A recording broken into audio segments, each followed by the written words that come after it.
Olá, meus irmãos, tudo bem? Sejam bem-vindos a mais um vídeo aqui na família Mata Barros, ouvindo novamente a voz de Deus nesse convite que a gente tem para estudarmos juntos e meditarmos juntos a respeito da palavra do nosso Senhor, tá bom? Vou reforçar o pedido da Esther de ontem, que a gente possa continuar orando pela irmã Nancy. Tá bem, tá se recuperando, é uma gripe, um pouco de cansaço, né, por conta do final de semana, mas vamos orar por ela, tá bom? E você também que tiver um pedido de oração, reforça ele aqui embaixo, que a gente está sempre orando por vocês, tá bem? Hoje a gente vai aprender aqui a respeito de uma parábola de Jesus, que eu gosto muito, muito, muito. Ela se encontra em dois textos diferentes, tem dois textos que falam sobre ela, que é Mateus, capítulo 13, do verso 1 a 9, Lucas 8, do 4 a 8, e Marcos, que é onde eu vou ler, do capítulo 4, a partir do verso 3, tá bom?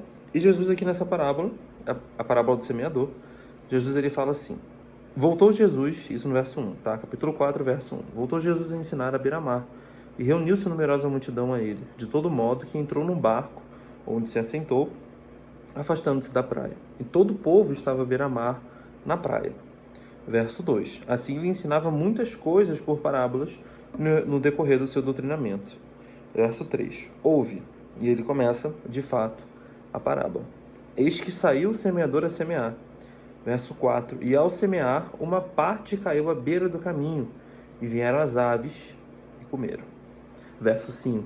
Outra caiu em solo rochoso, onde a terra era pouca e logo nasceu, visto não ser profunda a terra. Verso 6. Saindo, porém, o sol a queimou, e porque não tinha raiz, secou-se. Verso 7. Outra parte caiu entre os espinhos, e os espinhos cresceram e a sufocaram, e não deu fruto. Verso 8. Outra, enfim, caiu em boa terra, e deu fruto. Agora vingou e cresceu, produzindo a 30, a 60 e a 100 por um. E acrescentou: quem tem ouvidos para ouvir, ouça. Muito interessante essa parábola. E se você for confuso, assim como a gente sempre fica, o próprio Cristo vai e explica, porque as pessoas também não entenderam do que se tratava. E aí Cristo vem lá no verso 13 e fala assim: então lhes perguntou, não entendeis essas parábolas? Como compreendereis todas as parábolas? Né? Como quem diz assim, vocês não entenderam nada, como é que vocês vão entender o resto? Porque eu vou falar só parábolas aqui pra frente. E assim acontece. E aí Jesus vai lá e explica.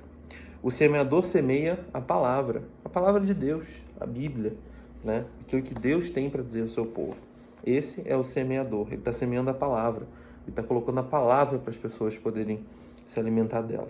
Verso 15, são esses os da beira do caminho, onde a palavra é semeada.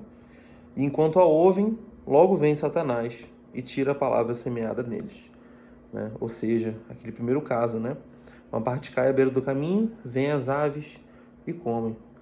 Essa parábola quer dizer, essa parte da parábola representa aquelas pessoas que escutaram o Evangelho, ouviram o Evangelho, mas deixaram ele de lado. Satanás veio, roubou a vida daquelas pessoas e elas não produziram fruto nenhum. O segundo caso está no verso 16. Semelhantemente, são estes os semeados num solo rochoso, os quais, ouvindo a palavra, logo a recebem com alegria. E aí no verso 17, mas eles não têm raiz em si mesmo. Mesmo antes de pouca duração, em lhes chegando a angústia ou a perseguição por causa da palavra, logo se escandalizam. Esse é o caso ali que caiu no solo rochoso. Mas a terra era pouca. E assim que ela nasce, visto que não é profunda a terra, vem o sol, queima e por não ter raiz ela seca. Jesus disse que essa aqui representa aquelas pessoas que escutaram, que se alegraram em primeiro momento e viram que a palavra de Deus era verdadeira, mas aí não fincaram raiz no Evangelho, não praticaram, não pregaram, não viveram o Evangelho de fato. E por não ter raiz, veio as perseguições, vieram os problemas que são naturais da vida humana, e ele desistiu da fé, ele deixou Deus de lado, e aí também não produz fruto. E aí Jesus vai explicando também, verso 17, na verdade no verso 18. Os outros, os semeados entre os espinhos, são os que ouvem a palavra, mas os cuidados do mundo, a fascinação da riqueza e as demais ambições, concorrendo, sufocam a palavra, ficando ela infrutífera. Aqui Jesus está falando sobre aquelas pessoas que escutam a palavra de Deus, se alegram, estão na igreja, se batizam, fazem parte do corpo da igreja, mas o mundo fala mais alto. São aquelas pessoas que escutam música do mundo, são aquelas pessoas que estão dentro da igreja, mas estão com pensamentos impuros, que produzem impurezas no seu coração e que fazem aquilo que é errado diante de Deus, tendo consciência de que aquilo é errado. E o mundo, irmãos, vai sempre ganhar. Não tentem fazer uma batalha entre a carne e o espírito, porque a carne vai sempre sair vencendo. Infelizmente, se você não se entregar, se você não lutar, o espírito nunca vai conseguir viver em você. Você sempre vai dar prioridade à sua carne, porque nós somos obras da carne. Nós somos assim. Só a graça de Deus, que a gente permite entrar na gente, vai fazer a gente mudar e produzir frutos. E é justamente isso que Jesus fala.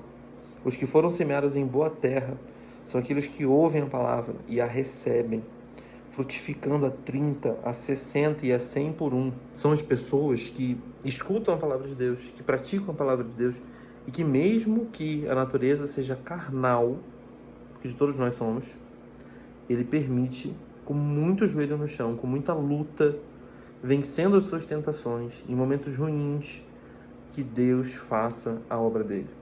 Ele permite que o Espírito atue no corpo daquela pessoa. Ele permite. Ele se deixa, ele aceita a graça de Deus. E nós temos que ser assim. Nós devemos produzir boas frutas, bons frutos. Nós devemos semear, nós devemos ser frutíferos. E para isso a gente precisa ter boas terras e boas raízes. E isso está tudo aqui dentro da palavra de Deus. Tá bom? Que você possa ser esse tipo de cristão, esse tipo de filho do Senhor, que ouve e pratica a mensagem que está aqui escrita. Tá bom? Deus te abençoe. Coloque seu pedido de oração para a gente orar por ele. E continue orando pela gente sempre. Tá? Não esquece a gente nas suas orações, não. Um beijão para você. Fica com Deus.